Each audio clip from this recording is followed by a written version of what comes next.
Good evening, ladies and gentlemen. My name is Eunice Ainembabazi. I'm a student from Uganda Technology and Management University. I'm in my third year pursuing bachelor's degree of science in computer security and forensics. Tonight I'm discussing about the pillars of marketing. We have 5 pillars of marketing. The first one is product, the second one is price, the third one is place, the fourth one is promotion, and the fifth one is their people. So I'm going to start with the product. The product pillar of the marketing mix can represent either the tangible product or the intangible service. If I talk about the tangible product, I can mean like a car. Then under the intangible service, I can mean things like the healthcare. Importantly, a product or service must meet customers' needs and represent the quality and value that customers demand. For instance, the recently released iPad meets customers' needs for easy access to a broad range of technology that they can modify to meet their individual interests. So that's about the product. I'm not going to talk about the price. For the price, even the best products at the wrong price point will struggle to achieve their success. So pricing basically is a critical component of marketing under the 5 pillars of marketing. Price includes not only out-of-pocket costs to a customer, but also site price. When I talk about the site price, here I mean the marketers must consider costs to customers regarding time, effort, or stress. And in the healthcare industry, for example, site price may include the anxiety associated with seeing a physician. So I'm also talking about the place. For the place pillar in marketing, refers not only to physical location but also to access in general. With the increasing popularity of the internet and buying products and services online, the ability to access websites and make it through the sales funnel can impact whether or not customers continue with their purchase or abandon their online shopping carts. So the price, the place where the product is determines the price. So I'm going to talk about promotion. Promotion basically it's like advertising, and advertising is an important part of the promotion pillar. The promotion pillar focuses on telling customers about the availability of the product or service. It also focuses on the benefits and why customers should make a purchase decision. Effective promotion reaches potential customers at the right place and time. Also, promotion can be done through a combination of media channels such as television, radios, and very many media channels. Then the last one, it's people. People is an important addition to the mix because people actually become part of the product itself in service organization. We can consider the healthcare and the food service industries. For instance, how critical people are to the delivery of the service. So in any setting where a service is delivered by a person, the action of that person becomes a critical part of the marketing process. So the people pillar reflects how the actions and attitudes of the staff members can result in positive purchase experiences for customers. So that's all about the pillars of marketing. I'm going to discuss about the marketing concepts. Under marketing concepts, we have production concept. The idea of production concept, under the idea of production concept, consumers will always favor products that are always available and highly affordable products. This concept is one of the oldest marketing management orientations that guide the sellers. So most companies adopting this orientation run a major risk of focusing too narrowly on their own operations and losing sight of the real objective. Then we also have the product concept. So under the product concept, we shall look at the consumers who favor the product that offer most of the quality, the quantity, and the price. Some people look at also the price. So under the concept of product, we have the marketing strategies which focus on making continuous product improvements. The product quality and improvement are the most important parts of marketing strategies. For example, you can suppose a company makes best quality floppy disk, but a customer does really need the floppy disk. So she or he needs something that can be used to store the data. So it can be achieved by the USB or the memory card or the portable hard drive or the portable hard disk or anything related to that. So that the company should not look to make the best floppy disks.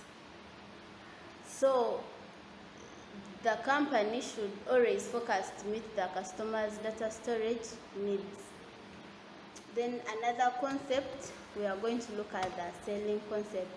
For the selling concept, it holds the idea that the customers will not buy enough of the firm's product unless it undertakes a large-scale selling and promotion effort.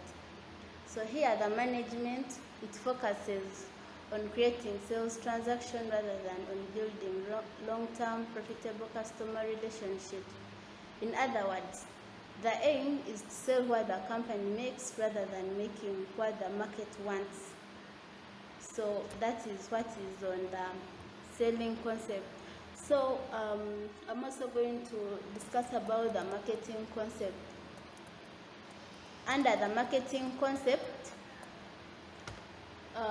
for the case of marketing concept, it holds the achieving organizational goals that depend on knowing the needs and wants of the people.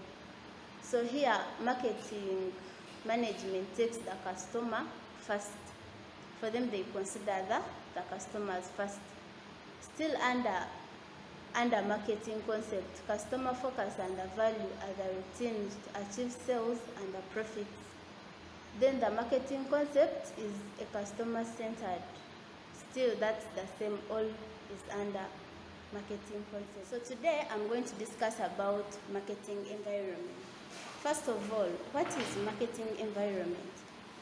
Marketing environment is the combination of external and internal factors and forces which affect the company's ability to establish a relationship and serve its customers. Then this marketing environment of a business, it consists of internal and external environment. For the case of internal environment, this is a company specific, and it includes the owners, workers, machines, materials, and everything and all that can be in the company. So then under the external environment, it is divided into two components. We have the micro and the macro. So the micro or the task environment is also specific to business, but external. It's into the business, but still external. For it, it consists of factors engaged in producing, distributing, and promoting. Then also, promoting the services. Then under the macro or the broad environment, for it, it includes of the large factors which affect society as a whole. The broad environment is made up of 6 components. We have demographic, the first one is demographic, the second one is economic, the third one is physical, the fourth one is technological, the fifth one is political or legal factor, the sixth one is social or cultural environment. So I'm going to explain all those factors.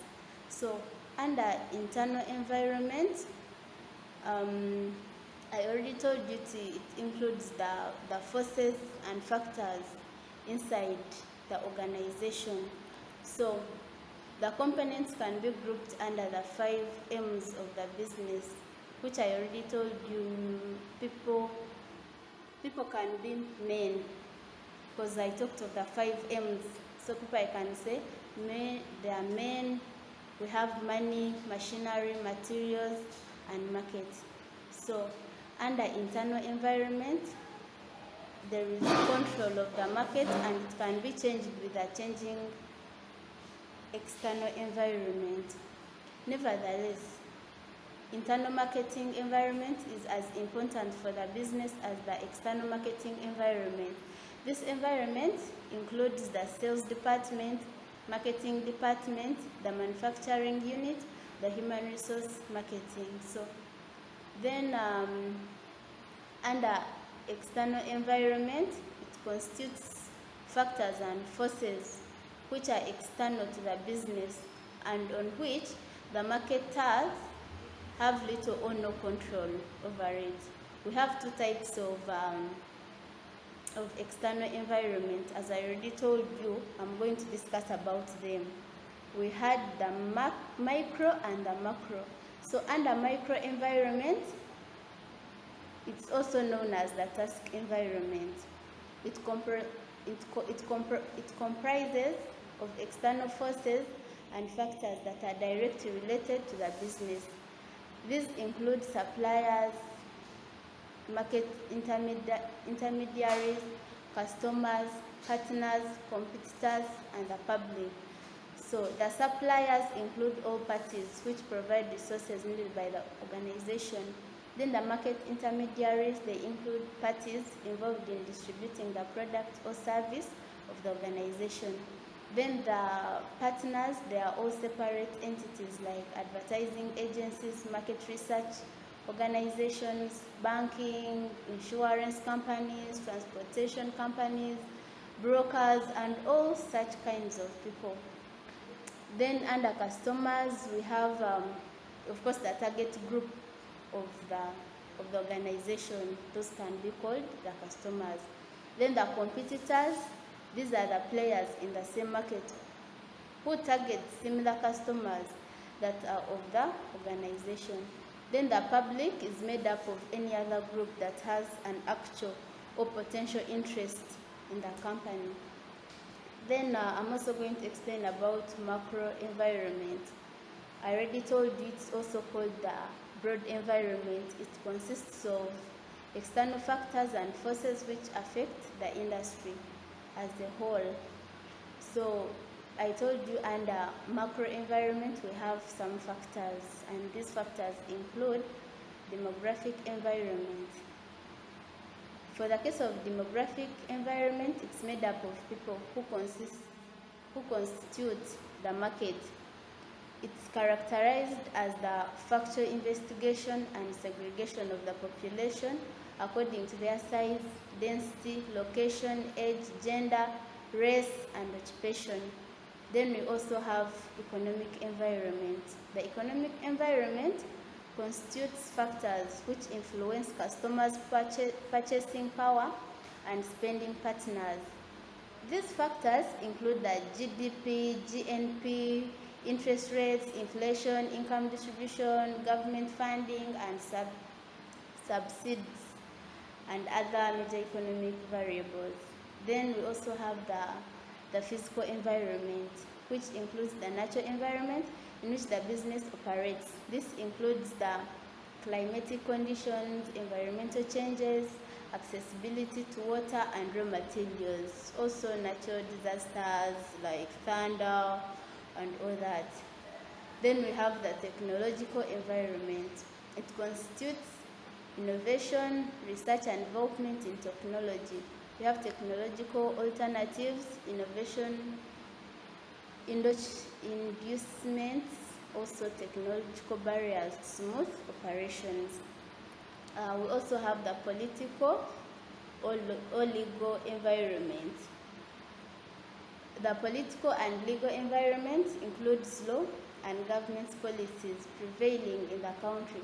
It also includes other pressure groups and agencies which influence or limit the working of the industry.